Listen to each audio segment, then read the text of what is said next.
नजराने वही है, सिर्फ नजर नए हैं। फिजिक्स वही है मगर तरीका नया है। जी हाँ दोस्तों, मैं सुमित, मैं अपने YouTube चैनल फाइवमैटिक्स ऑफिशियल पर आप सभी का वेलकम करता हूं, स्वागत करता हूं। दोस्तों, आपका हम क्लास शुरू करने से पहले 2 मिनट लेना चाहेंगे। मैं अपने बारे में थोड़ा इंट्रोडक्शन बता दूं।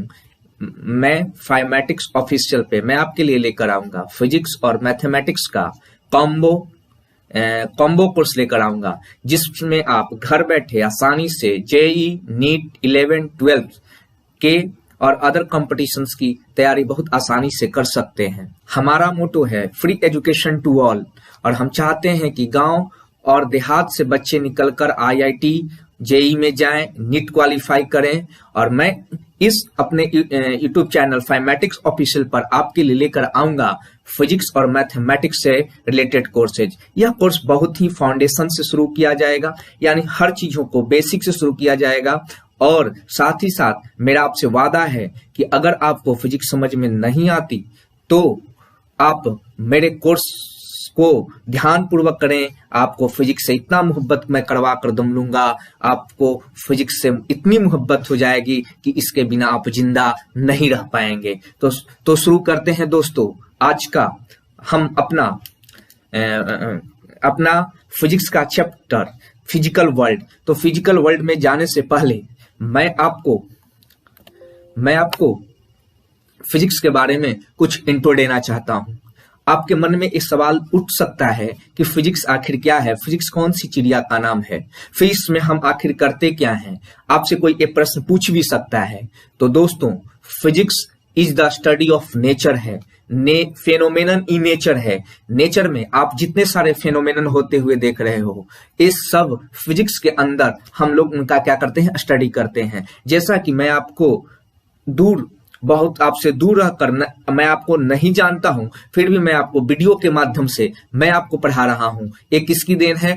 फिजिक्स की देन है। तो फिजिक्स में हम इन्हीं चीजों का स्टडी करते हैं। आप अपने चारों ओर बहुत सारे फेनोमेनन होते हुए नेचर में देखते होगे। जैसे आप अभी रात को अगर आप स्काई में देखिएगा तो तारे का टिमटिमाना होगा, दिन में सूरज का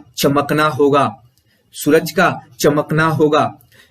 आप देखेंगे कि रेनबो का फॉर्मेशन होगा। नहीं, आप बहुत तरीके के, यानी दुनिया में आप जो भी चीजें करते हो, जो भी चीजें आपको दिखाई देती है, उस सब का हम लोग फिजिक्स के सब्जेक्ट के अंदर स्टडी करते हैं। तो कोई आपसे अगर क्वेश्चन पूछ दे कि व्हाट इज फिजिक्स, तो physics is the study of nature, जैसा कि मैं यहाँ भी लिखा भी हूं। और फेनोमेनन इन नेचर, मैं आपको बता दूं, नेचर में 2 तरह के फेनोमेनन होते हैं।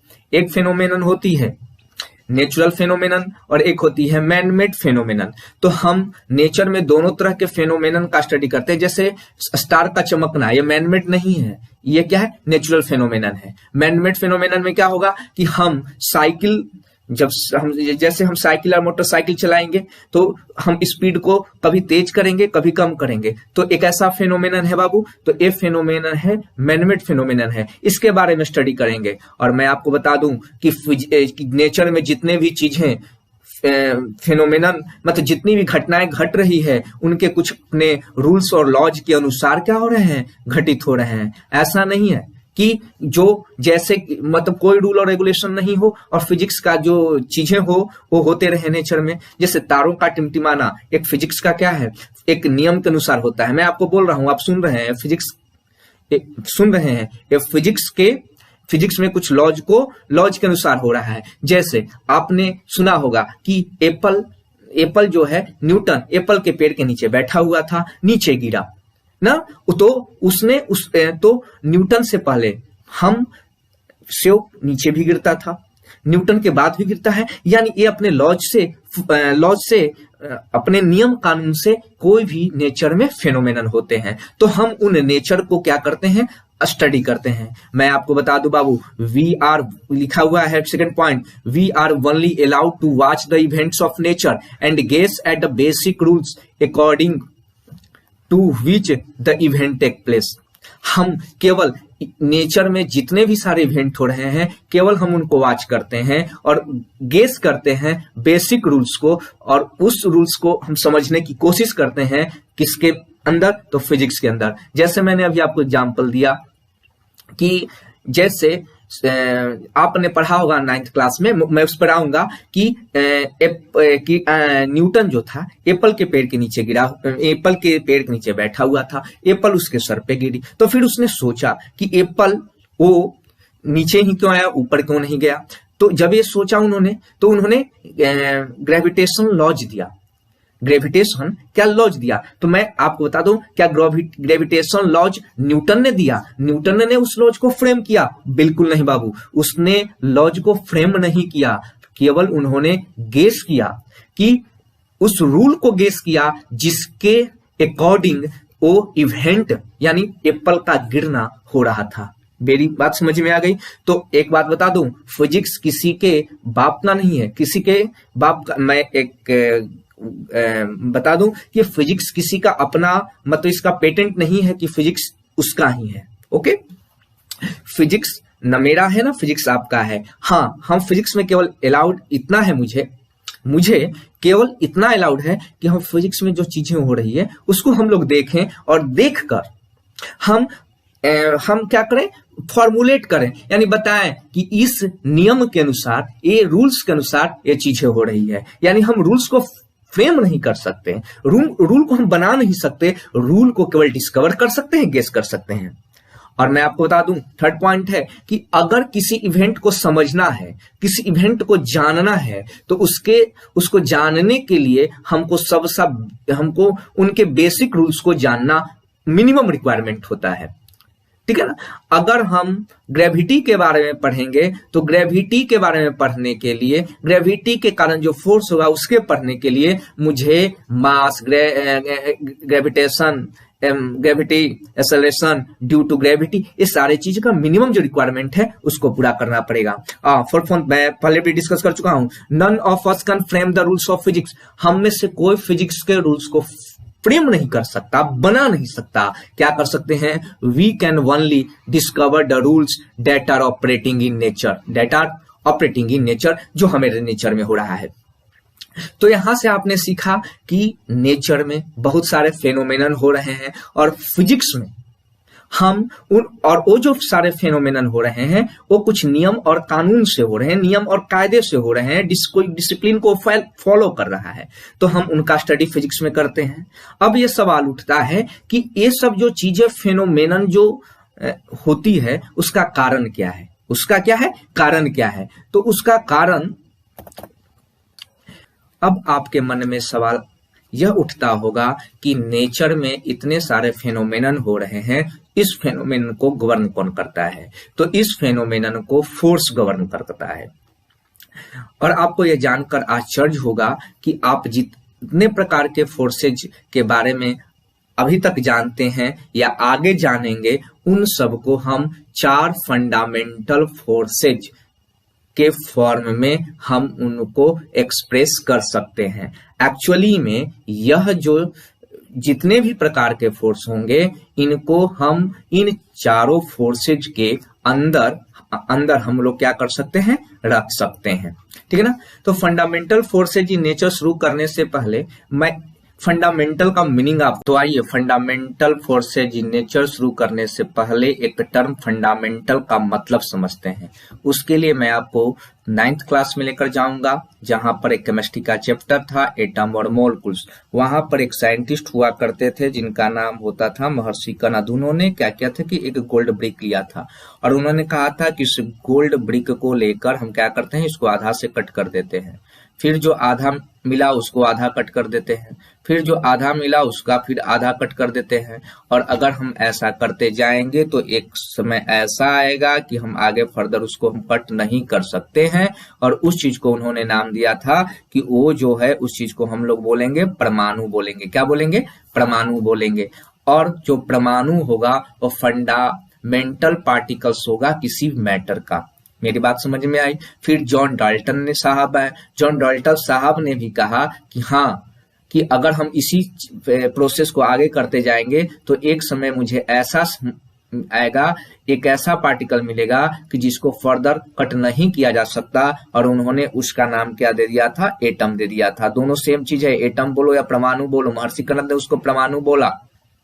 परमाणु का मतलब होता है परमाणु, जिसको परम अणु मतलब एक ऐसा पार्टिकल जिससे छोटा पार्टिकल नहीं बन सकता, और एटम का भी मतलब वही होता है, इनडिविजिबल, यानी फिर आगे फर्दर उसको हम क्या कर सकते हैं? डिवाइड नहीं कर सकते। तब उन दोनों ने मिलकर कहा कि जो एटम है वो फंडामेंटल पार्टिकल है किसी भी मैटर का। ठीक है। फिर आप 9th क्लास में ही केमिस्ट्री में ही एक चैप्टर पढ़े होंगे, स्ट्रक्चर ऑफ एटम। ठीक है। तो बाद में यह मालूम जैसे महर्षि कणद और जॉन डाल्टन ने कहा कि एटम को हम कट नहीं कर सकते, एटम को डिवाइड नहीं कर सकते, लेकिन हमने स्ट्रक्चर ऑफ एटम में पढ़ा कि जो एटम है ना वो भी किसी सब एटॉमिक पार्टिकल से मिलकर बना है, और उसका नाम हमने जाना कि वो किससे बना है? इलेक्ट्रॉन से बना है, प्रोटॉन से बना है और न्यूट्रॉन से बना है। और उस चैप्टर में हमने जाना कि कोई भी जो मैटर है उस मैटर का जो इलेक्ट्रॉन, प्रोटॉन और न्यूट्रॉन है जो फंडामेंटल पार्टिकल्स है। तो यहाँ पर आप एक चीज को ध्यान से गौर करेंगे कि पहले बताया गया कि एटम जो है वो फंडामेंटल पार्टिकल है किसी मैटर का, फिर बाद में बताया गया कि नहीं, फंडामेंटल जो पार्टिकल एटम नहीं है किसी मैटर का, कौन है? इलेक्ट्रॉन है, प्रोटॉन है और न्यूट्रॉन है। फिर बाद में आपको पढ़ाएंगे कि इलेक्ट्रॉन, प्रोटॉन और न्यूट्रॉन भी फंडामेंटल पार्टिकल नहीं है, ये भी किसी और चीजों से मिलकर बना है। ठीक है। तब हम अब एटम को मैंने खारिज कर दिया कि फंडामेंटल पार्टिकल्स हैं। फिर मैंने इलेक्ट्रॉन, प्रोटॉन और न्यूट्रॉन को फिर मैंने कैंसिल कर दिया कि ये फंडामेंटल पार्टिकल है, यानी इससे भी किसी चीज से बना है। तो यहाँ पर एक चीज समझेंगे कि फंडामेंटल का मीनिंग क्या होता है। अगर किसी चीज को फंडामेंटल अगर हम मानेंगे, हम लोग कहेंगे, इसका मतलब ये होता है कि उसके अंदर कौन सी चीजें हैं ये मुझे मालूम नहीं है। जैसे एटम को फंडामेंटल पार्टिकल तब तक माना गया जब तक यह जानकारी नहीं थी कि एटम भी किसी चीज से मिलकर बना है। फिर इलेक्ट्रॉन, प्रोटॉन और न्यूट्रॉन को फंडामेंटल पार्टिकल्स तब तक माना गया जब तक यह मालूम नहीं था कि इलेक्ट्रॉन, प्रोटॉन और न्यूट्रॉन भी किसी चीज से मिलकर बने हैं। मेरी बात समझ में आ गई? तो यहीं पर एक जो आपका टर्म है फंडामेंटल फोर्सेज, यानी फंडामेंटल फोर्सेज का कहने का मतलब है कि जो जितने भी प्रकार के फोर्सेज आप स्टडी आज तक किए हो या करोगे, उनको हम लोग 4 फंडामेंटल फोर्सेज के फॉर्म में कैटेगराइज कर सकते हैं। तो पहला फंडामेंटल फोर्स है ग्रेविटेशनल फोर्स, फिर दूसरा है इलेक्ट्रोमैग्नेटिक फोर्स, तीसरा है स्ट्रॉन्ग न्यूक्लियर फोर्स और फोर्थ है वीक न्यूक्लियर फोर्स। और अब हम बारी बारी से डिटेल से इन सारे फोर्सेज के बारे में स्टडी कर देंगे। तो सबसे पहले मैं बता दूं, जितने प्रकार के आप फोर्स के बारे में बात करेंगे वो क्या होंगे? इन्हीं चारों फोर्सेज से ही मिलकर बना है। जैसे आप फ्रिक्शन फोर्स की बात करेंगे तो friction force is nothing, friction force कुछ नहीं है, एक्चुअली यह एक प्रकार का इलेक्ट्रोमैग्नेटिक फोर्स है, इलेक्ट्रोमैग्नेटिक फोर्स है। मेरी बात समझ में आ गई? उसी तरह है द ग्रेविटेशनल फोर्स। आप बहुत समझदार हैं, 9th क्लास में पढ़कर आए होंगे, ग्रेविटेशनल फोर्स के बारे में जानकारी तो लेकर कुछ ना कुछ आए होंगे ही। तो आपको बताया गया होगा कि दुनिया में जितने भी ऑब्जेक्ट है ना, जैसे दुनिया में कोई एक ऑब्जेक्ट ए है, ठीक है ना, यानी अपने आप को मान लो कि तुम एक ऑब्जेक्ट हो, तो तुम दुनिया के प्रत्येक ऑब्जेक्ट को अपनी ओर क्या कर रहे हो? अट्रैक्ट कर रहे हो।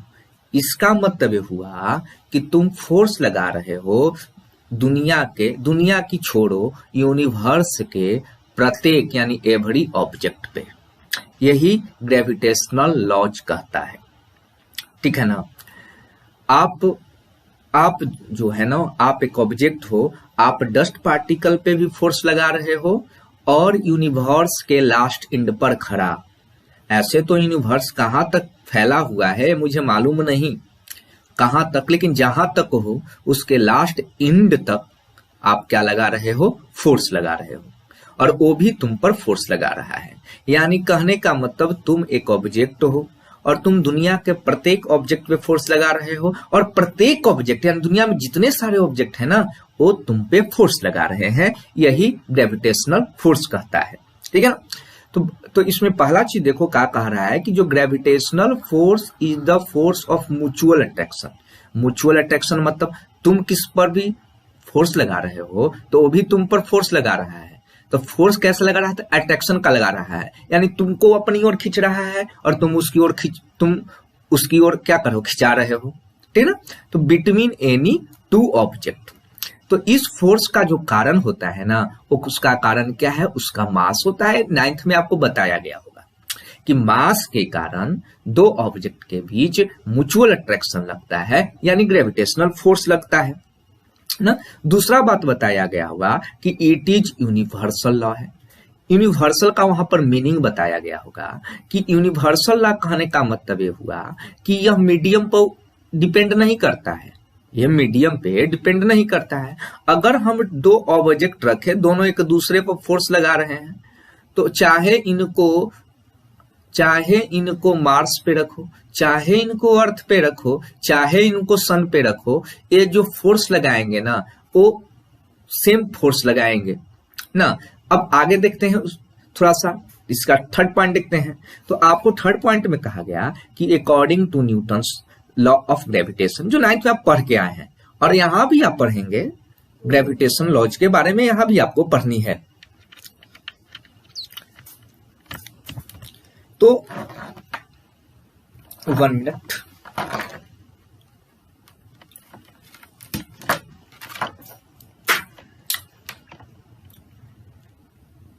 माइक छूट गया था। तो न्यूटन्स लॉ ऑफ ग्रेविटेशन कहता है कि mutual force of attractive force. बताया गया होगा आपको कि अगर दो ऑब्जेक्ट है जिसका मास, इसका मान लेते हैं कि इसका जो मास है वो m1 है, हा? और एक और ऑब्जेक्ट है जिसका मास क्या है, m2 है ना। और इन दोनों को r डिस्टेंस पर एक दूसरे से रखा गया है। तब कहा गया कि जो इन दोनों के बीच जो म्यूचुअल फोर्स होगा ना, देखो m1 भी m2 पे फोर्स लगाएंगे और m2 भी m1 पे फोर्स लगाएंगे, और दोनों फोर्स क्या होगा, इक्वल होगा। और किसके इक्वल होगा? तो इक्वल जो होगा ना फोर्स दोनों के बीच, अगर मान लेते हैं कि दोनों के बीच कैसा फोर्स लगा रहा है, F, तो F जो है वो डायरेक्टली प्रोपोर्शनल है m1 और m2 के प्रोडक्ट का। ठीक है। दूसरा आपको बताया गया होगा कि जो फोर्स है ना वो प्रोपोर्शनल है किसका? तो उनके डिस्टेंस के स्क्वायर का, ये बताया गया होगा। फिर आपको उसी में आपको कंबाइन करके बताया गया होगा कि F जो है F को हटाने, कांस्टेंट और प्रोपोर्शनलिटी को हटाने के लिए हम क्या लेते हैं, G लेते हैं। और G m1 but into m2 by क्या हो गया, r स्क्वायर। और यहाँ पर G को यूनिवर्सल ग्रेविटेशनल कांस्टेंट कहा गया। इन 9th में आप पढ़ के आ रहे होंगे, तो सीखो। तो ये जो है ना, ये अकॉर्डिंग टू क्या है, न्यूटन्स लॉ आ गया ना। यहां पर जो आपको एक बात समझने की चीज है कि दुनिया में जितने भी जो बड़े बड़े चीजें होती है, बड़े बड़े चीजें कहने का मतलब कि देखो फॉर्मेशन ऑफ स्टार कैसे बनता है, स्टार क्यों बनता है? तो स्टार ग्रेविटेशनल फोर्स के कारण बनता है ना। बहुत जो दुनिया के जितने भी बड़े बड़े काम होंगे, बड़े बड़े जो नेचुरल फेनोमेनन होंगे, चाहे बड़े बड़े फेनोमेनन होंगे, वो ग्रेविटेशनल फोर्स के ही कारण होंगे।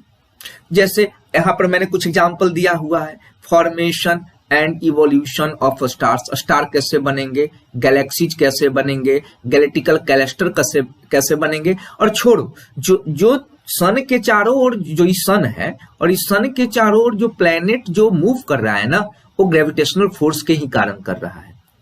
और जो प्लेनेट के कारण, जो मान लो कि अर्थ है ना, और अर्थ के चारों ओर मून जो मूव कर रहा है ना, वो मून भी ग्रेविटेशनल फोर्स के ही कारण हो रहा है। आपको 9th में एक चीज और बताया गया होगा कि टाइड जो होता है ना, वो ग्रेविटेशनल फोर्स के कारण आता है।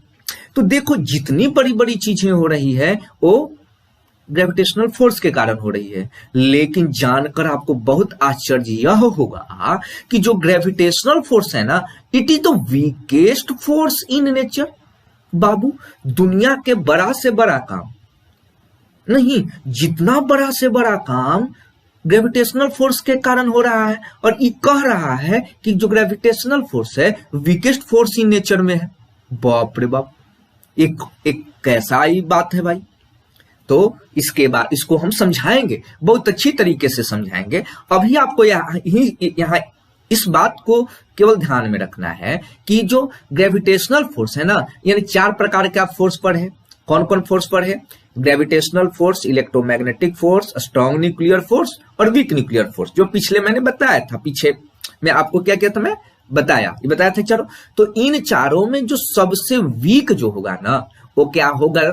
नेचर में कौन वीक होगा? तो वह ग्रेविटेशनल फोर्स होगा। और हम बताएंगे कि वीक फोर्स है, लेकिन ये दुनिया का यानी यूनिवर्स में बड़े बड़े सी चीज है, ये क्यों कर पा रहा है, इसके बारे में हम चर्चा करेंगे। लेकिन अब यही समझिए कि यह वीकेस्ट फोर्स इन नेचर में है। But it's range is infinity.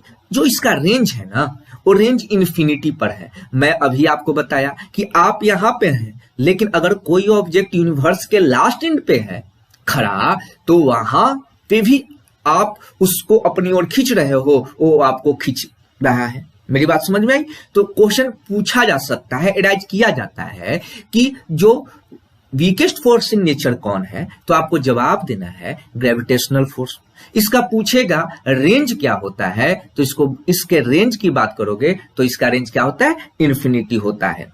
एक बात मैं बता दूं, देखो अट्रैक्शन क्या होता है। तुम लव को क्या मानते हो? तुम लव को अट्रैक्शन मानते हो ना। तो एक बात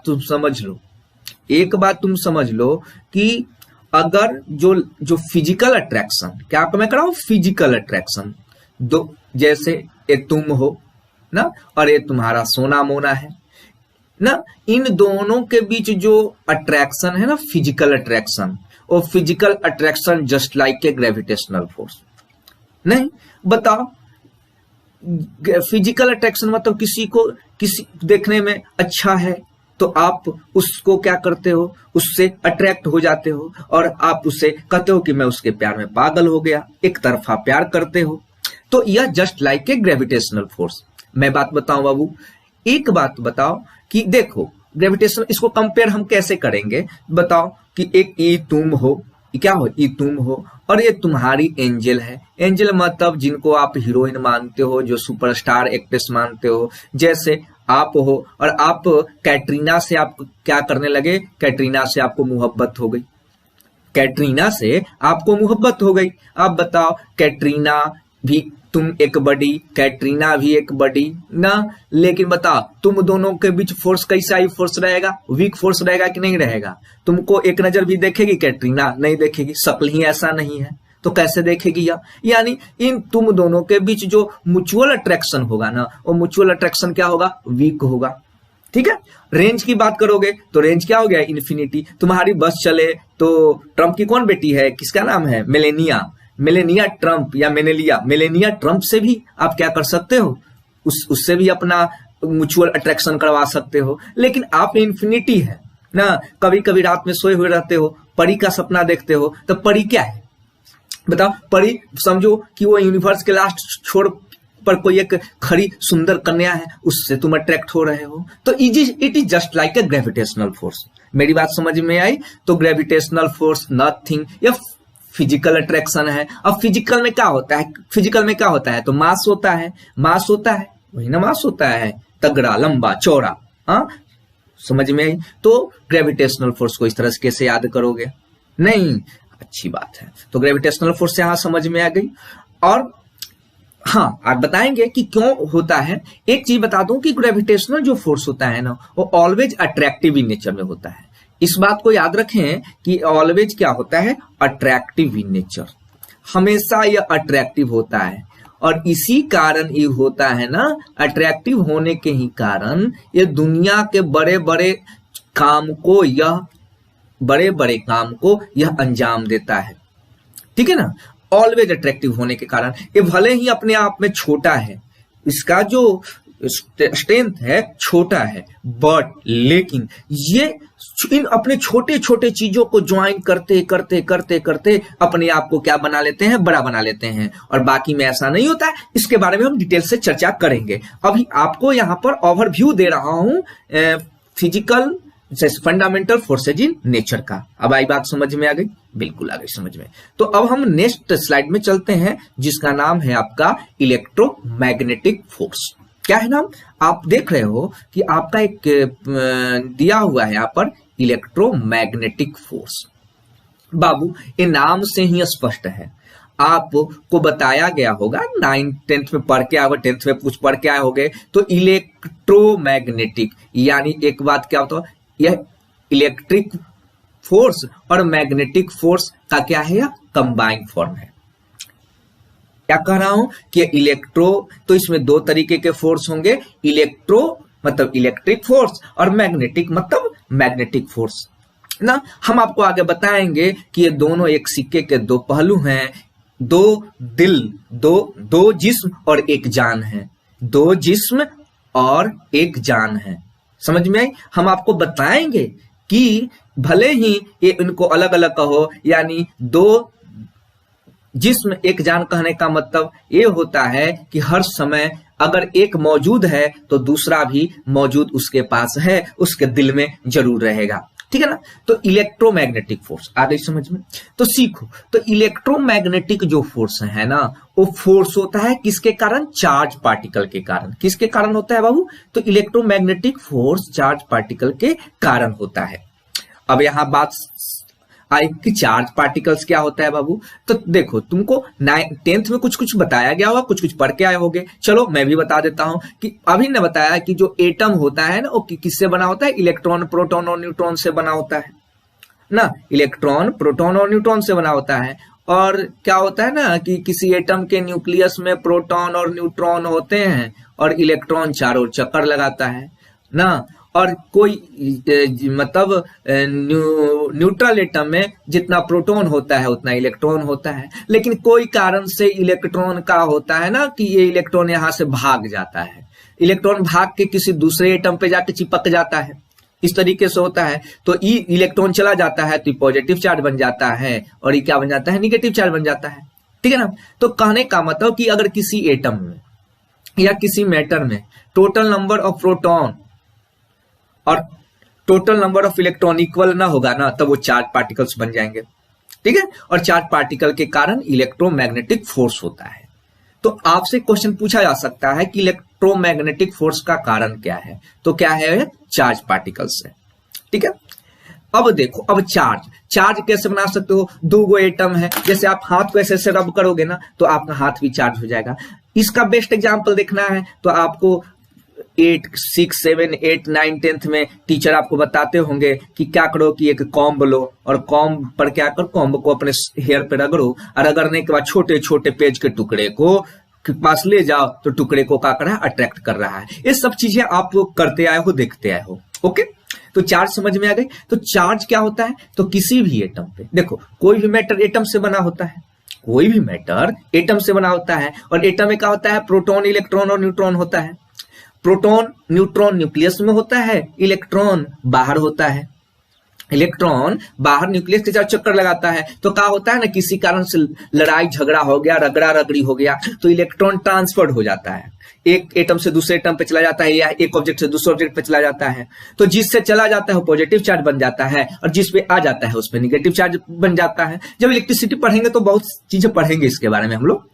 तो ठीक है, तो अब चार्ज बन गया। जब चार्ज बन गया ना बाबू, तो चार्ज दो चीज हो गया। अब चार्ज बन गया तो चार्ज, देखो यहां पर कोई कंफ्यूजन लाने की कोई जरूरत नहीं है। देखो, अगर जैसे ही कोई चार्ज बन गया तो दो चार्ज के बीच जो फोर्स लगता है ना, उस फोर्स को हम लोग कूलॉम्ब लॉ से लेते हैं।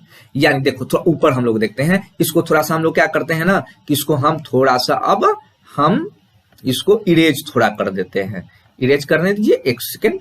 हाँ, जो अभी सब अंट संट लिखा ना, इसको थोड़ा सा इरेज कर देते हैं, इरेज कर देते हैं। अब फिर नया से उसको करते क्या करते हैं? लिखते हैं। तो चलिए फिर से हम लोग शुरू करते हैं। हाँ, तो देखो फिर यहाँ 1 मिनट समय दो हमको। हाँ, तो अब पेन ले लेते हैं। तो पेन ले लिया मैं, बिल्कुल ले लिया पेन। चलो देखो, अब क्या कहें कि जो चार्ज पार्टिकल बन गया, चार्ज पार्टिकल बन गया ना, तो चार्ज पार्टिकल, तो देखो चार्ज पार्टिकल तो एक ए पार्टिकल है जो कि जिसको बोलते हैं, इस पे Q1 चार्ज है ना, और एक दूसरा चार्ज पार्टिकल है जो Q2 चार्ज है ना बाबू। अब इन दोनों को r डिस्टेंस पे रखा गया। जानते हो कूलॉम्ब ने क्या किया, कूलॉम्ब ने क्या किया ना कि न्यूटन्स के लॉज को उसने क्या किया, थोड़ा सा कॉपी कर दिया। मैं ऐसे ही मतलब लाइट वे में बोल रहा हूं कि कॉपी किया नहीं, उसका अपना अलग अलग है, लेकिन देखो इक्विवेलेंट टू सी के जैसा है। तो देखो इन दोनों के भी जो फोर्स लगेगा ना वो डायरेक्टली प्रोपोर्शनल, एक कूलॉम्ब ने दिया था कि जो ये फोर्स होगा ना वो Q1 और Q2 के प्रोडक्ट के क्या होगा, डायरेक्टली प्रोपोर्शनल होगा और उनके बीच के डिस्टेंस का इनवर्सली प्रोपोर्शनल होगा। और न्यूटन ने क्या कहा था, M1 और M2 कहा था ना। दोनों सिमिलर है कि नहीं है, बिल्कुल सिमिलर है। तो बताओ इन दोनों को F किया तो F को प्रोपोर्शनलिटी को हटा दिया तो यहां पर एक आया जिसका नाम K बोला। अब क्या हो गया बताओ, Q1 Q2 बाई R²। ये जिस तरीके हुआ तो सीखो, अगर दो चार्ज क्या हो, एट रेस्ट में हो तो उनके बीच क्या लगेगा बबुआ, तो उनके बीच जो फोर्स लगता है उस फोर्स को इलेक्ट्रिक फोर्स बोलते हो। अगर चार्जेज एट रेस्ट पे हो और उस पे अगर कोई फोर्स लगे तो उस फोर्सेज को इलेक्ट्रिक फोर्स बोलते हो और उसको कूलॉम्ब लॉ से उस फोर्स को दिया जाता है, मतलब कूलॉम्ब लॉ से उस फोर्सेज को मालूम किया जाता है। बिल्कुल। तो देखो अब एक दूसरे पर फोर्स लगाएगा बाबू, तो जैसे ही एक दूसरे पर फोर्स लगाएगा तो देखो तो एक Q1 और Q2 होगा। तो आपको बताया गया होगा 10th क्लास में कि लाइक चार्जेज रिपेल करेंगे और अनलाइक चार्जेज क्या करेंगे, अट्रैक्ट करेंगे। एज फॉर एग्जांपल अगर ये पॉजिटिव हो गया और ये भी पॉजिटिव हो गया तो E का Q1 Q2 से दूर भागना चाहेगा और Q2 भी Q1 से दूर भागना चाहेगा, यानी ये इधर चलने लगेंगे और ये इधर चलने लगेंगे। मेरी बात समझ में आई। अगर ए प्लस हो गया और ये माइनस हो गया, या ई माइनस हो गए और ये प्लस हो गए, तो दोनों एक दूसरे के बीच क्या करने लगेंगे, चलने लगेंगे। ठीक है ना, चलने लगेंगे अब दोनों के बीच। ठीक है, तो देखो जैसे ही चलने लगेंगे ना तो एक और फोर्स कैरेक्टरिस्टिक को शो करेंगे और तब उस जो फोर्स हो जाएगा उस फोर्स को हम लोग बोलेंगे मैग्नेटिक फोर्स। उस फोर्स को क्या बोलेंगे, मैग्नेटिक फोर्स बोलने लगेंगे। अब एक यहां पर कंफ्यूजन होता है कि कब इलेक्ट्रिक कब मैग्नेटिक, कब इलेक्ट्रिक कब मैग्नेटिक। तो बउआ इलेक्ट्रिक और मैग्नेटिक को सेपरेट करना आसान काम नहीं है। अरे बउआ जैसे ही रेस्ट में है दोनों के बीच, तो जैसे ही चार्ज बना ना तो ये चार्ज बना तो क्या हुआ ना, ये चार्ज बनते के साथ दूसरे को या तो अट्रैक्ट करेगा या रिपेल करेगा। जैसे ही अट्रैक्ट और रिपेल करने लगेगा तो ये मोशन में आ जाएगा, और जब मोशन में आ जाएगा तो मैग्नेटिक फील्ड क्रिएट करेगा। नहीं तब कह सकते हो, देखो यहाँ पर ये भी लिखा हुआ है कि लाइक चार्जर अट्रैक्ट और unlike charges repel each other और charges in motion produce magnetic effect. यानी जैसे ही अगर हम दो चार्ज बनाते हैं तो वैसे ही दो चार्ज दोनों मूव करने लगेंगे, और जैसे ही मूव करने लगेंगे तो मैग्नेटिक इफेक्ट को शो करने लगेगा और मैग्नेटिक इफेक्ट के कारण मैग्नेटिक फील्ड क्रिएट हो जाएगा। 10th में हल्का फुल्का पढ़ के आए होंगे मैग्नेटिक इफेक्ट, और जिसके कारण एक दूसरे मूव करने लगेंगे। मेरी बात समझ में आ गई। तब कह सकते हो कि electric and magnetic effect are inseparable. यानी अगर इलेक्ट्रिक फोर्स है तो मैग्नेटिक फोर्स है, और मैग्नेटिक फोर्स है तो इलेक्ट्रिक फोर्स है। आप 10th में आपको एक मैग्नेटिक इफेक्ट में बताया गया होगा, और स्टेट साहब ने क्या किया था कि एक लॉन्ग वायर लिया था, और लॉन्ग वायर लेने के बाद उन्होंने क्या किया था ना कि लॉन्ग वायर लेने के बाद उन्होंने एक मिनट क्या किया, हाँ लॉन्ग वायर लेने के बाद उन्होंने क्या किया था ना कि लॉन्ग वायर, देखो यहां करते हैं, देखो यहां पे करते हैं, लॉन्ग वायर लिया था ना, और लॉन्ग वायर लेने के बाद एक यहाँ पर कंपास रखा था, और कंपास रखने के बाद करंट पास करवाया था तो कंपास डिफ्लेक्ट कर गया था।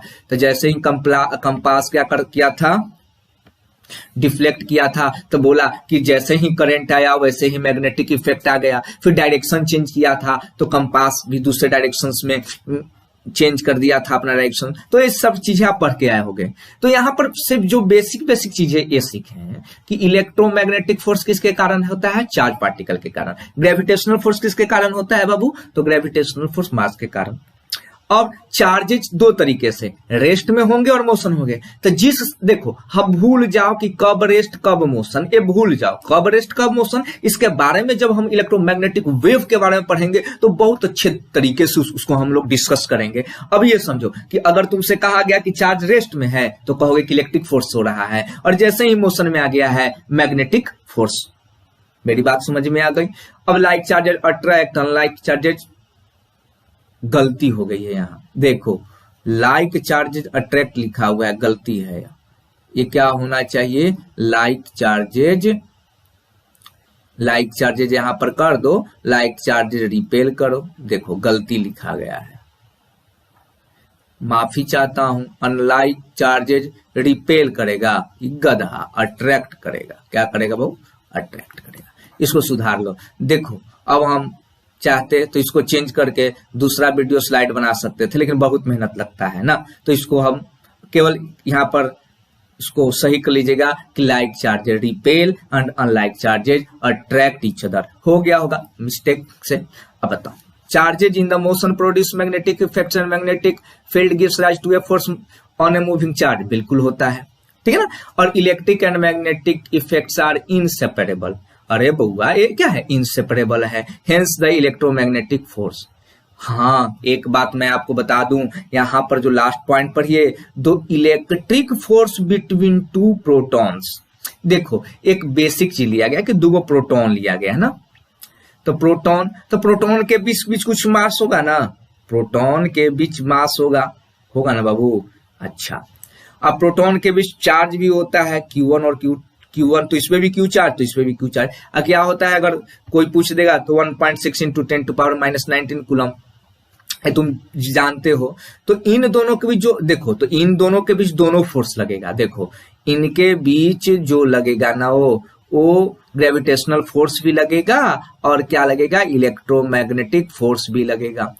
मैं क्या कह रहा हूं कि इन दोनों के बीच दोनों फोर्स लगेगा, ठीक है ना। तो दो प्रोटॉन, तो देखो इस फोर्स और इस फोर्स में ये अंतर है कि ये जो इलेक्ट्रिक जो फोर्स है ना, यानी इलेक्ट्रिक जो फोर्स है वो ग्रेविटेशनल फोर्स का 10⁻36 टाइम्स होगा। यानी समझो कि अगर फोर्स बिटवीन टू प्रोटॉन्स, यानी gravitational force between two protons is जो है इक्वल टू होगा 10⁻36 ऑफ क्या होगा, एफ इलेक्ट्रिक फोर्स, समझो ना। अब दूसरे तरीकों से ऐसे भी लिख सकते हो आप, कैसे लिख सकते हो कि जो यहां पर मैं लिख देता हूं यहां पे कि जो F electric force between two proton होगा ना, तो ये क्या जा रहा है। देखो बाबू हम अभी सीख रहे हैं ना, हम अभी सीख रहे हैं, सीखने में थोड़ा कुछ क्या हो रहा है, गड़बड़ हो जा रहा है। देखो मेरा राइटिंग भी सही ढंग से नहीं बन रहा है, उसके लिए क्षमा चाहते हैं। धीरे धीरे सब कुछ ठीक हो जाएगा। तो जब ठीक हो जाएगा, जब हाथ बैठ जाएगा, जब हम एक्सपर्ट बन जाएंगे, तब इस तरह का कोई दिक्कत नहीं होगा। तो देखो यहाँ पर देखो ये गड़बड़ हो जा रहा है, तो FE लिखते हैं, FE इक्वल टू 10⁻36 FG होगा। आगे समझ में ना। Force between them for any fix distance दोनों के बीच क्या था, RR था। तो समझो कि ग्रेविटेशनल फोर्स से जो इलेक्ट्रिक फोर्स यानी इलेक्ट्रोमैग्नेटिक फोर्स का कितने का अंतर है, बाप रे बाप, 10⁻36 का अंतर है, मतलब गुना है, बाप रे बाप। समझ रहे हो कितना बड़ा है, कितना है, बताओ इलेक्ट्रोमैग्नेटिक फोर्स। हाँ आपसे कभी कभी क्वेश्चन पूछ देता है, हमेशा पूछ देता है कि ग्रेविटेशनल फोर्स और इलेक्ट्रोमैग्नेटिक फोर्स के बीच का रेशियो क्या होता है ना। तो अगर आपसे क्वेश्चन पूछ दे, क्या आपसे क्वेश्चन पूछ दे, पहला कि ग्रेविटेशनल फोर्स ना और इलेक्ट्रोमैग्नेटिक फोर्स का रेशियो क्या है, तो आप कहोगे कि 1:10⁻36। ठीक है, मेरी बात समझ में आ गई। हाँ यहाँ एक बात और समझने की आप कोशिश करो। देखो थोड़ा सा हमको अब इसको डिलीट करने दो, 1 सेकंड में हम इसको क्या करते हैं, थोड़ा डिलीट करते हैं। इसकी कोई जरूरत है नहीं, किसकी कोई जरूरत नहीं है, तो इसकी कोई जरूरत, इसकी कोई जरूरत नहीं है अभी। इसको थोड़ा सा हम लोग साफ कर लेते हैं ना, ताकि आपको भी सुंदर सुंदर लगे, मुझे भी सुंदर सुंदर क्या करे लगे, लगे सुंदर सुंदर। देखो जल्दी जल्दी डिलीट हो, जल्दी जल्दी डिलीट हो, डिलीट कर देते हैं जल्दी जल्दी इसको। देखो ये बच गया, इसको भी डिलीट कर दिया। तो सीखो, हम देखो फिर पेन ले लेना पड़ेगा ना, बिन पेन के काम कैसे चलेगा बताओ। तो पेन मैं ले लेता हूं, तो पेन मैं ले लिया, अच्छी बात है। तो क्या मैं बता रहा था, तो समझो कि ग्रेविटेशनल फोर्स से इलेक्ट्रोमैग्नेटिक फोर्स कितना बड़ा है। एक बात मैं बता दूं आपको, दुनिया की जितनी भी सुंदरता चीजें देखते हो ना बाबू, वो इलेक्ट्रोमैग्नेटिक फोर्स के कारण है। ये जो तुम्हारा नाक है, ये जो तुम्हारा क्या है नाक है, ये जो तुम्हारा आंख है ना, वो इलेक्ट्रोमैग्नेटिक फोर्स के कारण ही बचा हुआ है। नहीं तो क्या होता ना, ये जो अखवा नकवा से क्या होता, मिल जाता। यानी अगर इलेक्ट्रोमैग्नेटिक फोर्स ना होता तो तुम सुंदर ना देखते, तुम कैसे गेंडा दिखाई देते, कैसा दिखाई देते, गेंडा दिखाई देते। तो दुनिया के खूबसूरती का राज किसमें है मालूम है तुमको, इलेक्ट्रोमैग्नेटिक फोर्स के ही कारण है ना। तुम अपने आप को बहुत सुंदर समझते हो कि हम बहुत सुंदर हैं। सुंदर का तुम्हारे यहाँ डिफिनीशन क्या है, जो जिसका कलर है सुंदरता का डिफिनीशन है नहीं। सुंदरता का डिफिनीशन क्या हो, तो किसी का नाक थोड़ा शेप में है, आंख थोड़ा मीडियम, न बड़ा है न छोटा है, कान उसका न बड़ा है न छोटा है, यानी सब एकदम शेप साइज में अच्छा हो, तो उसको बोलते हो कि अरे उसका फिजिक बहुत अच्छा है, यानी वो देखने में सुंदर है, वो परी है, वो हैंडसम है। इस तरह की बातें करते हो। तो ये सारी सुंदरता और हैंडसम किसके कारण है बब्बू, तो इलेक्ट्रोमैग्नेटिक फोर्स के कारण।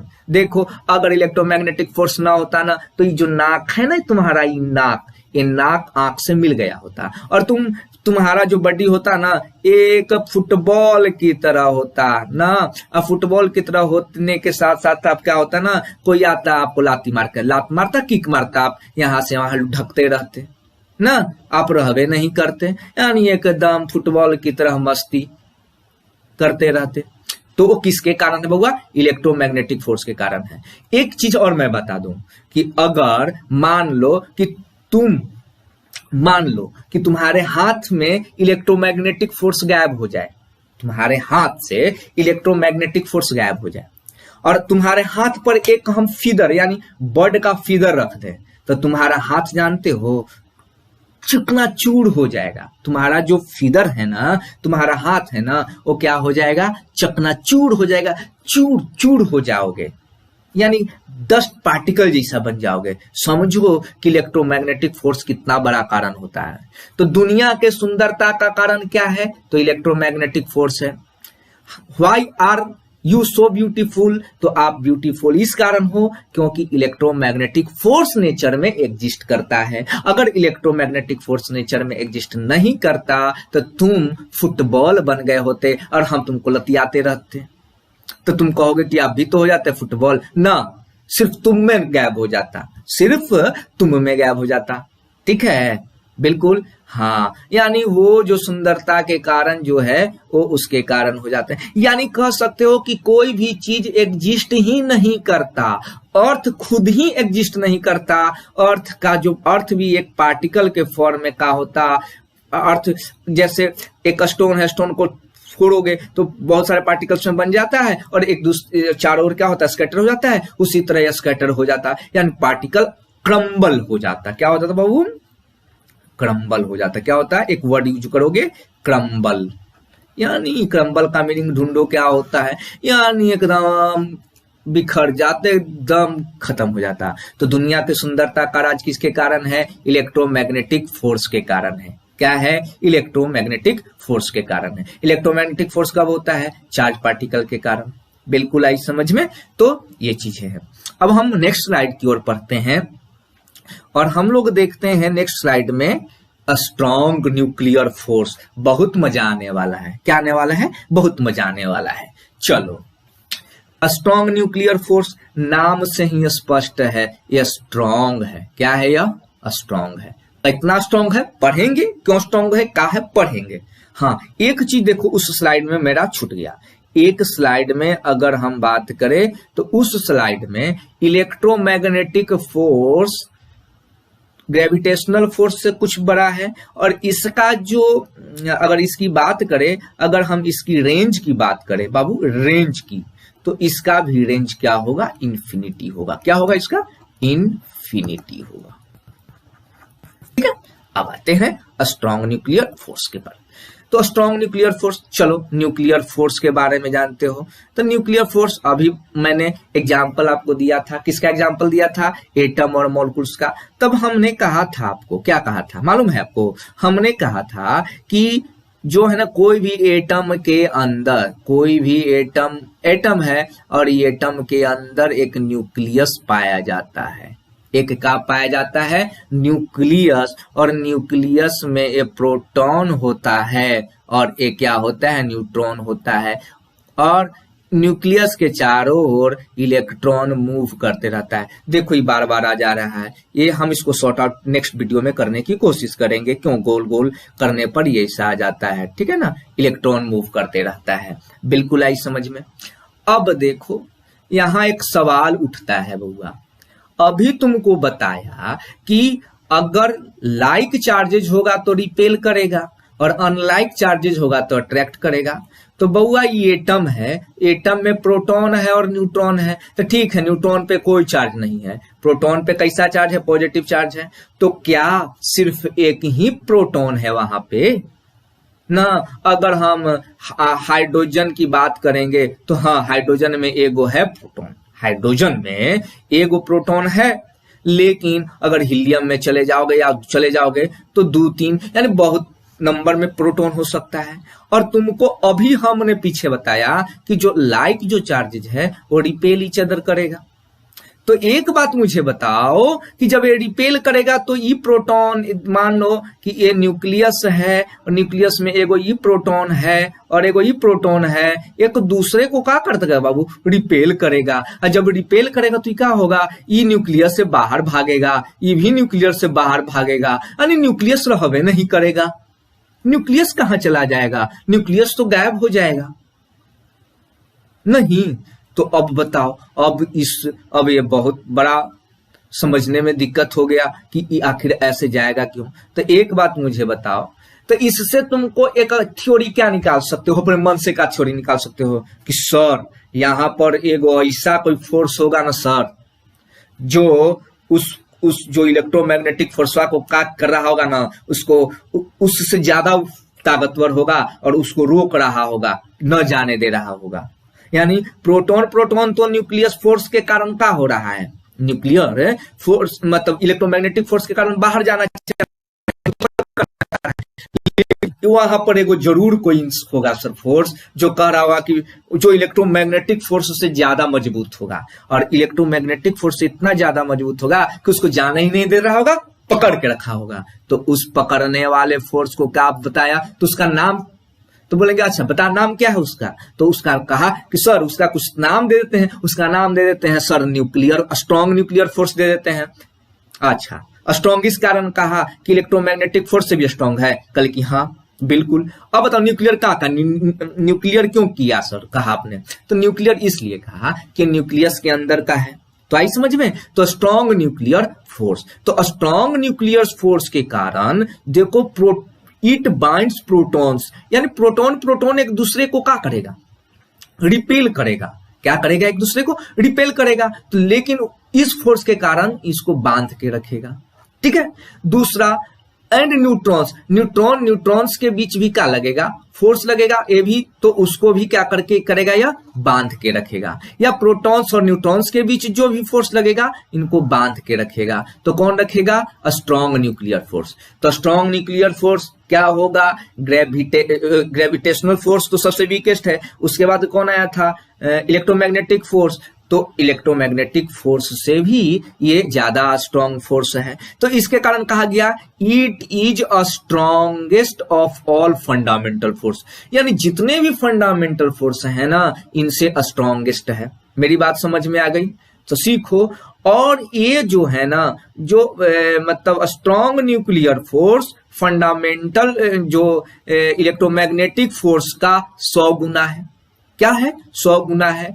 और जो अब तुमको पहले हम बताए थे कि जो इलेक्ट्रोमैग्नेटिक फोर्स जो है ना, वो ग्रेविटेशनल फोर्स का कितना गुना है बाबू? 10 के पावर 36।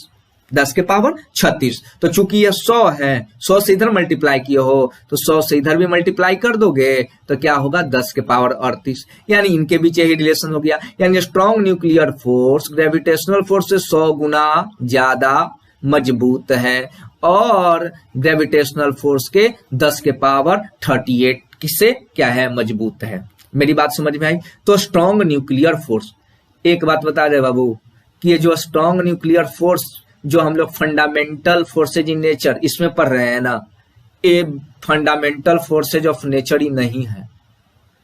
तो कहे कि मास्टर साहब आप पढ़ा क्यों रहे हैं जब ये नहीं है? तो अरे बउआ, तो मैं तुमको क्या बताया था कि फंडामेंटल तब तक तुम मानोगे जब तक फंडामेंटल, तब तक किसी चीज को फंडामेंटल कब तक मानोगे? जब तक मानोगे, तब तक मानोगे जब तक हम ये नहीं हमें मालूम हो कि वो जो चीज है वो फंडामेंटल जिसको हम मान रहे हैं उसके अंदर क्या चीज है, वो क्या किसी चीज से मिलकर बना है, तो तब तक उसको फंडामेंटल मानेंगे ना हम। तो हाँ, इसको मान रहे हैं फंडामेंटल न्यूक्लियर फोर्स। लेकिन आपको यहां मैं आपके नॉलेज बढ़ाने के लिए बता दूं, कोई होगा आपसे होशियार जो पढ़ लिया होगा पहले, वो कहा होगा, आपसे पूछता है कि strong nuclear force fundamental forces in nature में नहीं है, तो कहना कि हाँ नहीं है, हम भी जानते हैं कि नहीं है। ठीक है ना? तो आगे पढ़ाएंगे, बताएंगे कि ये क्वार्क बहुत चीज बताएंगे कि वो फोर्स फंडामेंटल होता है, उसकी बात छोड़ो। लेकिन तुमको फंडामेंटल का मीनिंग समझाया तो उसको फंडामेंटल का मीनिंग वहां समझा देना, वो चुप हो जाएगा, उसको कुछ नहीं आएगा,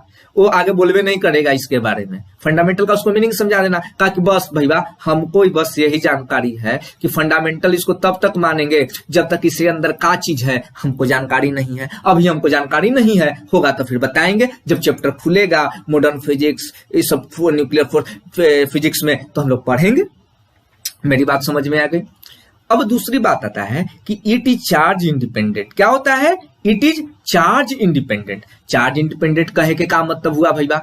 अरे भैया, ये जो प्रोटॉन और प्रोटॉन, एक प्रोटॉन पे भी चार्ज है और प्रोटॉन पे भी चार्ज है, प्रोटॉन पे भी चार्ज है, न्यूट्रॉन पे कोई चार्ज नहीं है। तो देखो न्यूक्लियस है ना, न्यूक्लियस। तो न्यूक्लियस में का तुम्हारे को मिला? तो न्यूक्लियस में तुमको मिला, कहेगा कि सर प्रोटॉन मिला सर और न्यूट्रॉन मिला। तो इस पे किस तरीके का फोर्स कार्य रहेगा? तो सीखो। तो कहोगे कि सर प्रोटॉन और प्रोटॉन के बीच फोर्स होगा, कहे कि बिल्कुल होगा। सर न्यूट्रॉन और प्रोटॉन के बीच होगा, बिल्कुल होगा।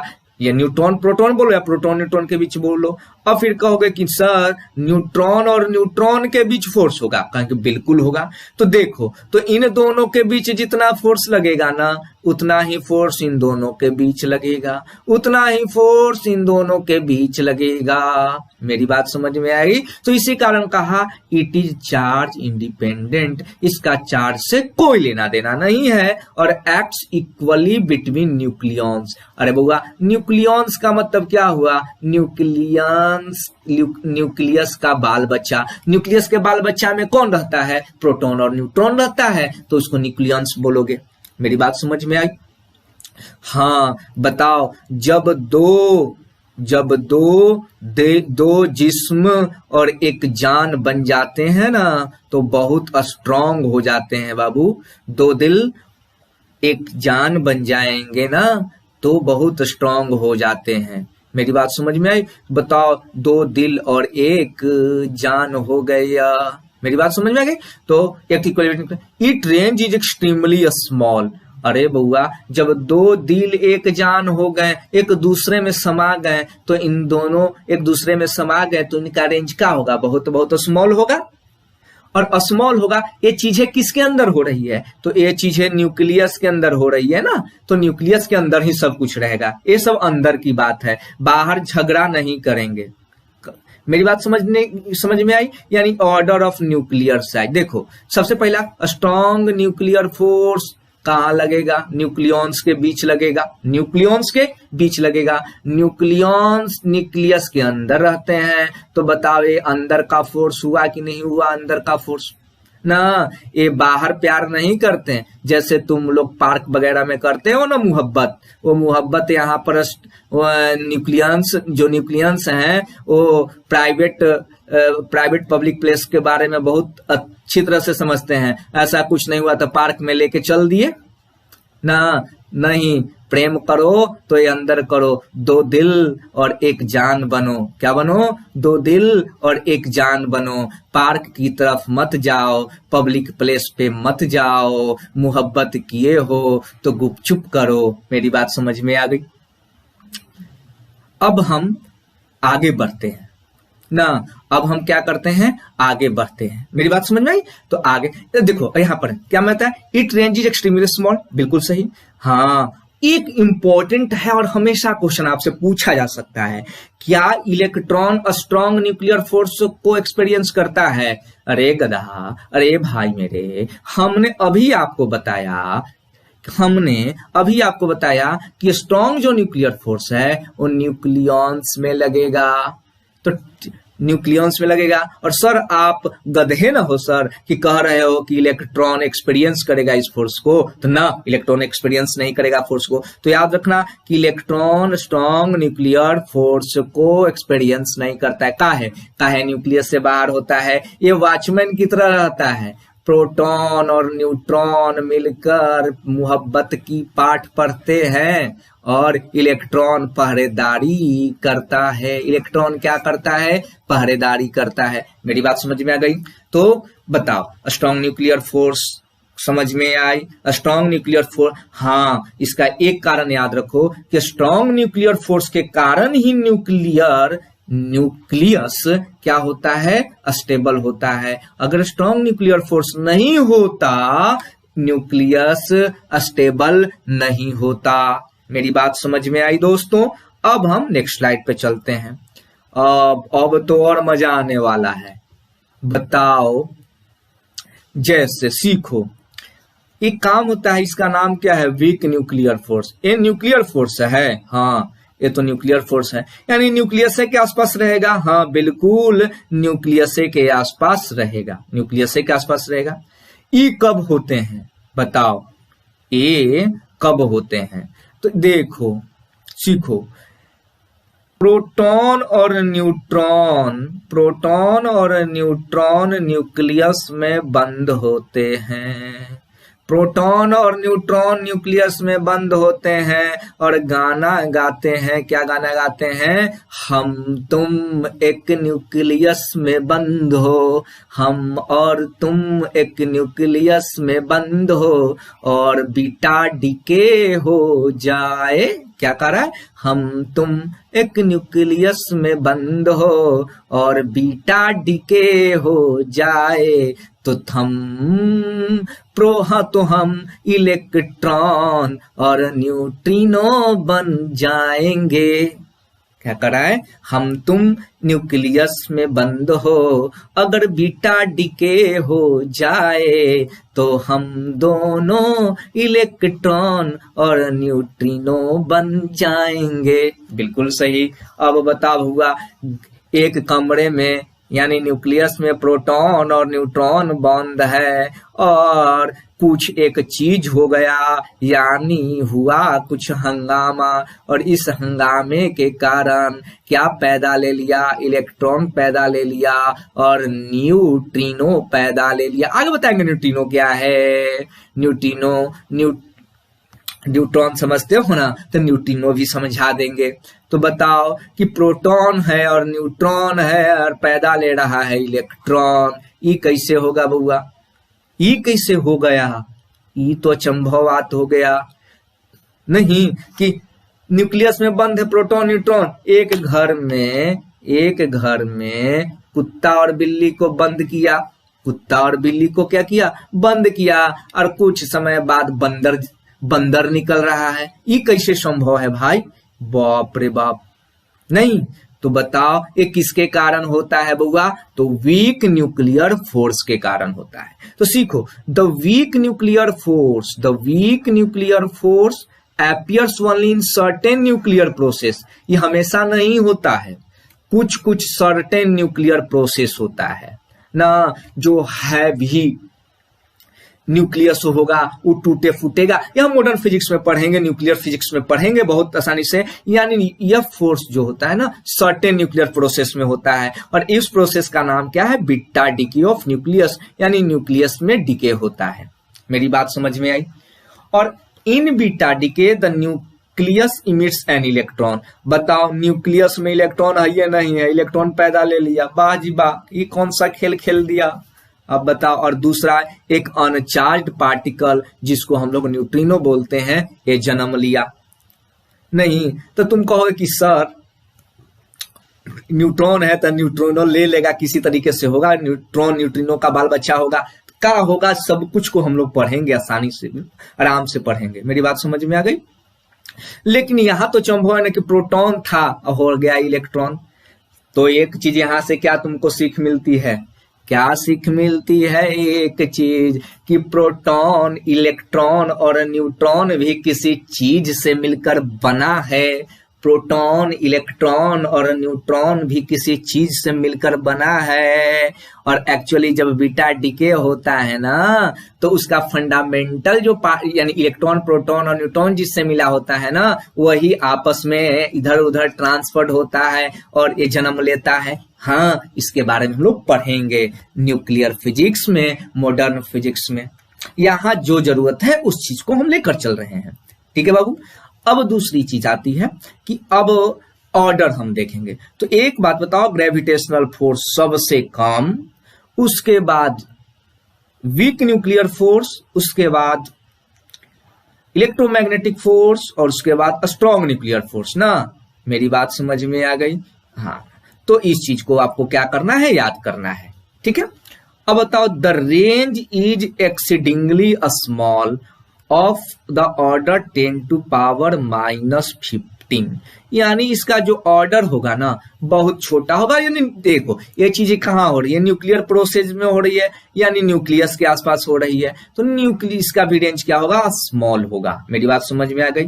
हाँ, अब आगे एक चीज किया है, neutrino experience only the week forces beside gravitation, so any process involving them is governed by weak nuclear force. देखो इसका कहने का मतलब है ना कि जो न्यूट्रिनो है, न्यूट्रिनो एक्सपीरियंस करता है only the weak force, only the weak force, यानी ये केवल वीक फोर्स को एक्सपीरियंस करता है बिसाइड ग्रेविटेशन, ताकि जो कोई प्रोसेस इन्वॉल्व करे किसमें? इसमें, तो govern by weak nuclear force, यानी कोई भी वीक न्यूक्लियर फोर्स के द्वारा अगर कोई भी प्रोसेस अगर गवर्न हो रहा है तो एक्सपीरियंस क्या करेगा? वो केवल वीक फोर्स करेगा। वीक न्यूक्लियर फोर्स क्या करेगा?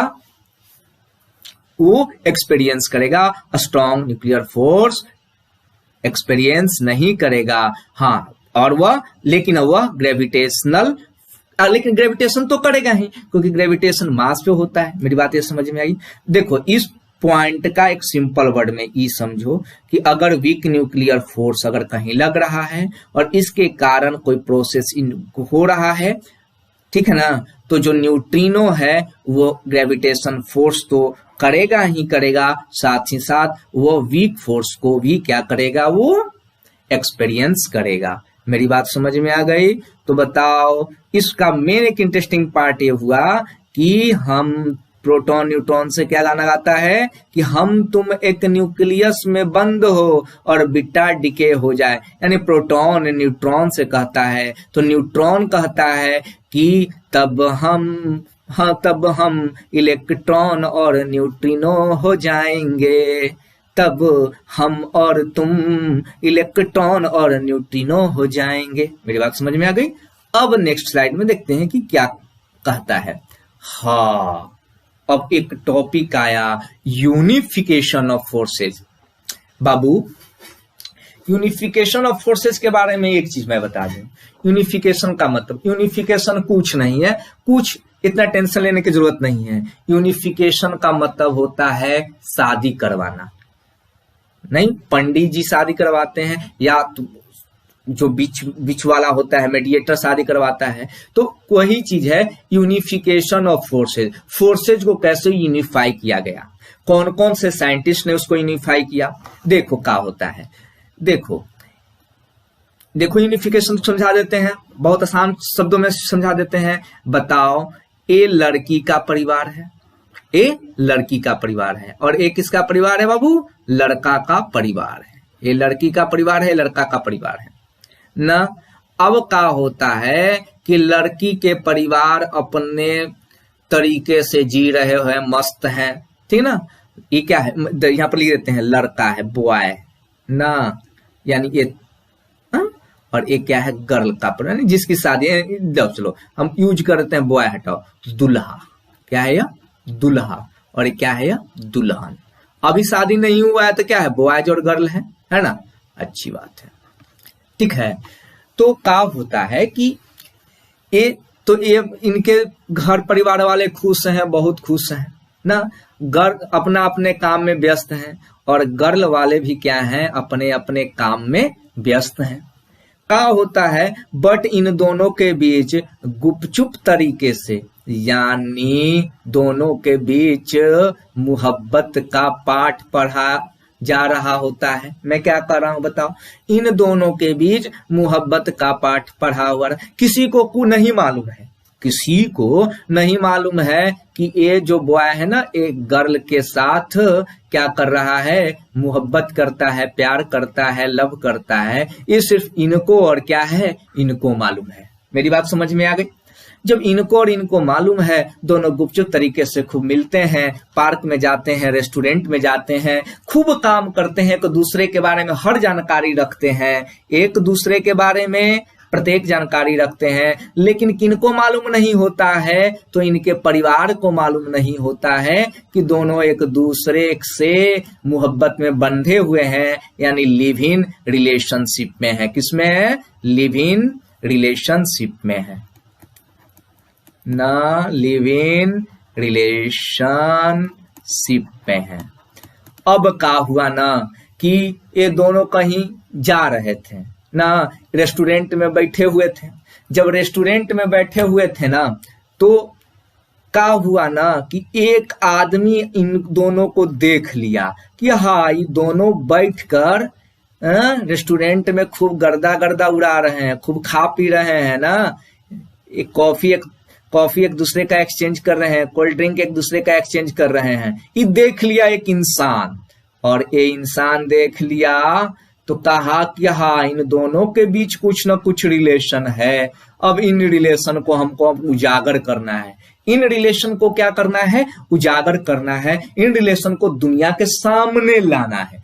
इन रिलेशन को दुनिया के सामने लाना है। तो दुनिया को सामने लाने के लिए क्या करते हैं कि ये इन दोनों की शादी करवा देते हैं। अब बताओ, अब इन दोनों की हो गई क्या, शादी हो गई। जब शादी हो गई तो दो दिल और एक जान हो गए। दो दिल और एक जान हो गए।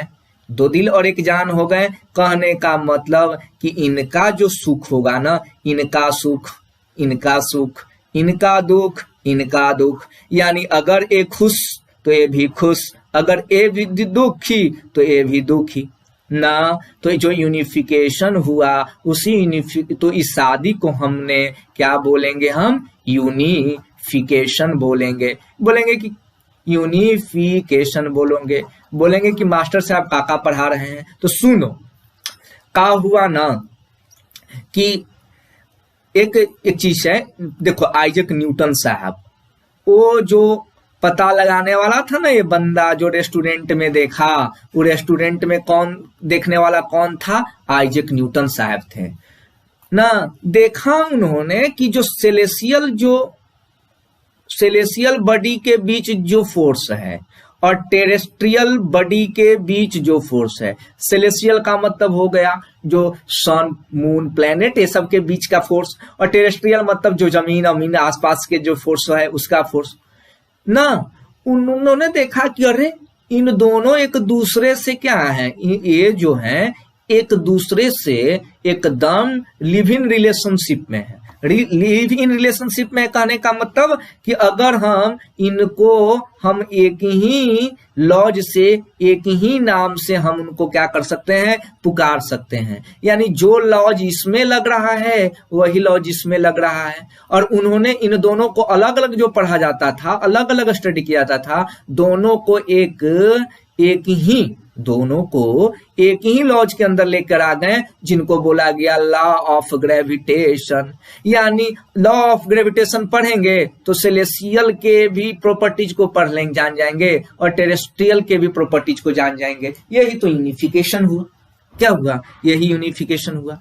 अब दूसरा आता है, देखो अब कौन थे, याद करो, टेंथ में बताया गया होगा, अभी और मैं भी आपको बताया था। देखो टेंथ में कहा गया था आपको कि स्ट्रेट तार था, उस पर करंट पास करवाया। करंट पास करवाने के लिए कौन लेकर आए थे? एक मिनट को यार, करंट पास करवाने के लिए कौन आया था? ओरेस्टेड साहब। देखो यही है ओरेस्टेड साहब। नहीं, ओरेस्टेड साहब ने क्या किया था कि कंपास रखा था तो हिल गया था, तो कहा था मैग्नेटिक फील्ड है। फिर माइकल फैराडे थे, उन्होंने भी इस तरीके से कुछ किया। तो देखो, तो पहले हम लोग इलेक्ट्रिक फोर्स को अलग पढ़ते थे और मैग्नेटिक फेनोमेना को अलग पढ़ते थे ना, लेकिन एक्चुअली में ये दोनों क्या है, इनसेपरेबल हैं। इनसेपरेबल मतलब इन दोनों को अलग नहीं किया जाता। यानी ये दोनों दो दिल और एक जान है, दो दिल और एक जान है। तो जिसके कारण तो उन्होंने क्या किया कि अरे इलेक्ट्रिक फोर्स को अलग नहीं पढ़ना है और मैग्नेटिक फोर्स को अलग नहीं पढ़ना है, उसको क्या करना है, एक ही फोर्स के बारे में पढ़ना है, जिसका नाम उन्होंने कहा कि चलो उन्होंने नाम दे दिया इलेक्ट्रोमैग्नेटिज्म। क्या दे दिया बुआ? इलेक्ट्रोमैग्नेटिज्म का एक लॉ दिया, जिसके कारण इलेक्ट्रिक फोर्स भी डिफाइन हो गया, मैग्नेटिक फोर्स भी डिफाइन हो गया। बताओ, यानी इलेक्ट्रोमैग्नेटिज्म पढ़ोगे तो इलेक्ट्रिक का भी प्रॉपर्टी जान जाओगे और मैग्नेटिक का भी फोर्स जान जाओगे ना। अब बताओ, अब कौन आया बताओ? ये देखो, ये मैंने सीधे उठाया है एनसीईआरटी से। एनसीईआरटी में दिया हुआ है यूनिफिकेशन ऑफ फोर्सेस का। अब कौन था? मैक्सवेल आया। मैक्सवेल ने इलेक्ट्रिसिटी और मैग्नेटिज्म और एगो चीज और जोड़ दिया, उसको क्या नाम दे दिया बताओ? ऑप्टिक्स जोड़ दिया। ऑप्टिक्स मतलब लाइट से, जो मिरर के बारे में पढ़ के आए हो, मिरर लेंस के बारे में नहीं, तो उस सब को मिलाकर क्या कर दिया उन्होंने, उसको पढ़ दिया इलेक्ट्रोमैग्नेटिक वेव। और इलेक्ट्रोमैग्नेटिक वेव एक चैप्टर भी पढ़ना है आपको, हम पढ़ाएंगे भी।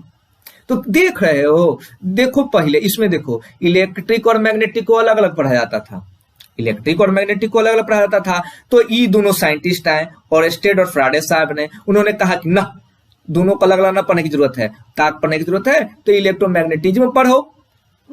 एक ही लॉज से दोनों को क्या किया, एक ही लॉज दिया, दोनों को पढ़ लिया। तो एक और आ गए, वो कहा आ गए बाबू साहब, मैक्सवेल आ गए। कहा कि बुड़बकी कैसा काम करते हो ना, तो क्या करना है कि इलेक्ट्रिसिटियों को, मैग्नेटिज्म को, और उसमें एक चीज और जोड़ दो, जिसको नाम बोला ऑप्टिक्स, लाइट से रिलेटेड। और तीनों को उन्होंने कहा कि इलेक्ट्रोमैग्नेटिक वेव। और ये जब ये होने लगा ना, तो हम बहुत अच्छी अच्छी चीजों की डिस्कवरी करने लगे, बहुत अच्छी अच्छी चीजों को समझने लगे, यूनिवर्स के बारे में बहुत कुछ जानने लगे, सब कुछ हुआ।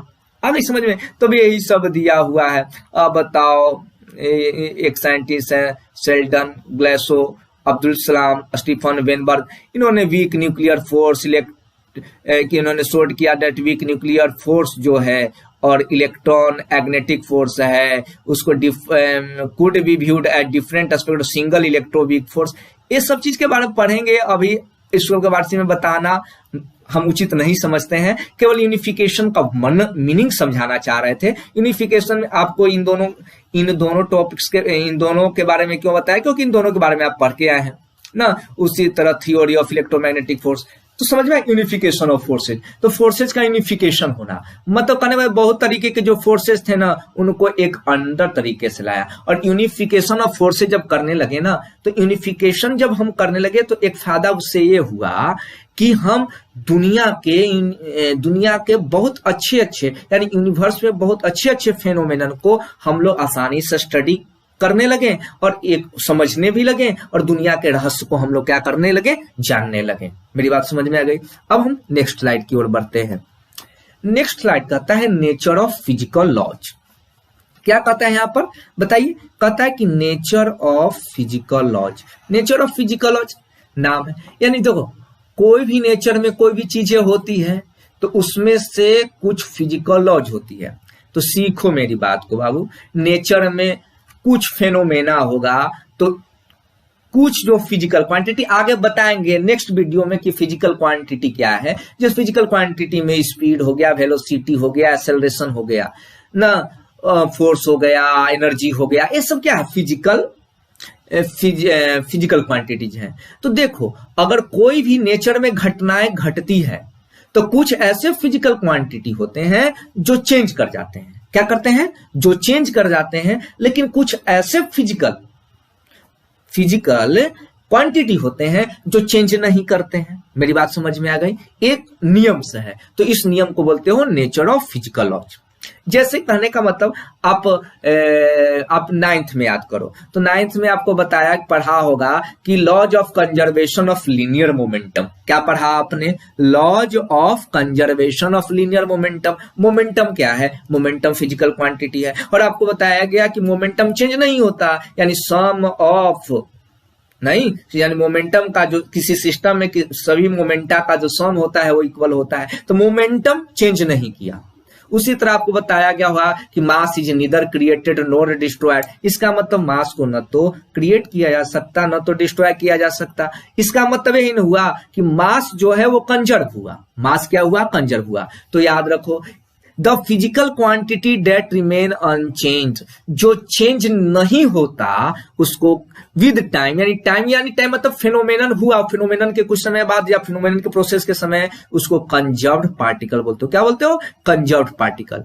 और जो चेंज हो गया उसको क्या बोलते हो, कंजर्व्ड पार्टिकल नहीं बोलोगे, कंजर्व क्वांटिटी नहीं बोलोगे नहीं। और आप laws of conservation of energy जानते हो, यहाँ की एनर्जी को न तो क्रिएट किया जा सकता है न डिस्ट्रॉय किया जा सकता है। ये आपको बताया गया होगा 9th-10th क्लास में ना। इसको एक फॉर्म से दूसरे फॉर्म में चेंज किया जाता है। और आपको बताया गया होगा, जैसे आप 9th में पढ़े होंगे कौन सा, वर्क पावर एनर्जी। तो कहा गया होगा कि यहाँ से एक बॉल को गिराया जाता है तो यहाँ पर जो है पोटेंशियल एनर्जी मैक्सिमम होता है, काइनेटिक एनर्जी 0 होता है। यहाँ पर एकदम जब ग्राउंड से टकराने से जस्ट पहले काइनेटिक एनर्जी मैक्सिमम होता है, पोटेंशियल एनर्जी एकदम 0 होता है। लेकिन दोनों का सम यहाँ पे या दोनों का जब यहाँ पर आता है तो कुछ पोटेंशियल एनर्जी होता है,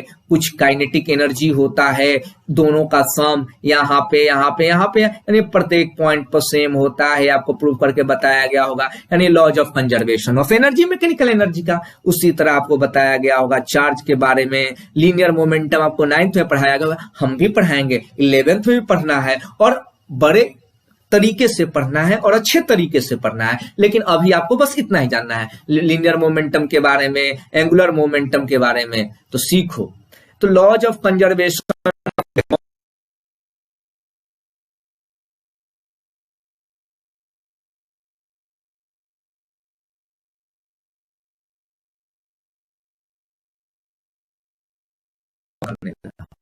हाँ देखो ये क्या हो गया, एनर्जी जो है ना, एनर्जी चार्ज, देखो एनर्जी चार्ज, लीनियर मोमेंटम, फिर कौन है, एंगुलर मोमेंटम ना, लीनियर मोमेंटम, एंगुलर मोमेंटम, ये हमेशा क्या होते हैं, कंजर्व्ड होते हैं ना। कभी कभी आपको बताया गया हो कि मास भी कंजर्व्ड होता है ना, तो मास को भी कंजर्वेशन ऑफ मास भी आता है। लेकिन बताएंगे इसमें थोड़ा सा कुछ है डिफेक्ट, हम इसके बारे में चर्चा करेंगे। तो ये सब नेचर ऑफ फिजिकल लॉज है। ठीक है, मेरी बात समझ में आई। तो आप लोगों से क्या है, लास्ट स्लाइड था। अब हम नेक्स्ट वीडियो में शुरू करेंगे आपका यूनिट्स एंड मेजरमेंट। अगर यह वीडियो आपको अच्छा लगा है तो आप लाइक कीजिएगा। अगर हमारे चैनल को अभी तक सब्सक्राइब नहीं किया है तो सब्सक्राइब कीजिएगा। और शेयर कीजिएगा। और हमारा मोटो क्या है? मेरा मोटो क्या है?